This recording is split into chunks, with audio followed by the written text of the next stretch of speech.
અરીસો.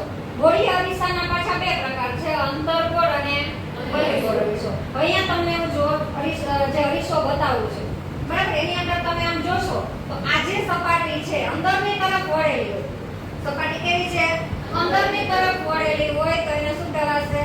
અંતર્ગોળ. અને બહારની તરફ વળેલી હોય તો એને શું કહેવાશે? બહિર્ગોળ. આપણે ઘરે ચમચીનો ઉપયોગ કરીએ છીએ. હવે આ ચમચીથી તમને સ્પષ્ટ સમજાશે કે ચમચી ચકી છે. કેવી છે? ચકી. ચકી છે ત્યારે સપાટી, આ જે સપાટી છે તમે જોશો તો કેવી રીતે વળેલી છે?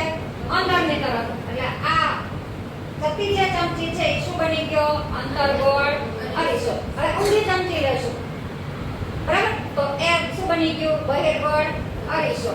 હવે પ્રતિબિંબ મેળવવા માટે આપણે વસ્તુ ક્યાં મૂકીએ છીએ અને એનું પ્રતિબિંબ ક્યાં મળે છે એ સમજવા માટે થઈને જુદા જુદા અંતરે જ્યારે વસ્તુને મૂકીએ છીએ ત્યારે કેવું પ્રતિબિંબ મળશે એ માટે તમે ચમચી છે એને નજીક રાખશો અને જોશો તો પ્રતિબિંબ આપણને કેવું દેખાય છે. પછી ચમચી તમે આમ જેમ જેમ દૂર લઈ જતા જશો એમ જેમ તમને પ્રતિબિંબ છે એ અલગ મળતું જશે, બરાબર. અંતર્ગોળ અરીસા માટે સેમ વસ્તુ બહિર્ગોળ અરીસા માટે કે તમે ઊંધી ચમચી રાખશો અને નજીક રાખશો, પછી જેમ જેમ દૂર લઈ જતા જશો એમ પ્રતિબિંબ છે એનું સ્થાન, એનો આકાર અને એનું કદ શું થાય છે?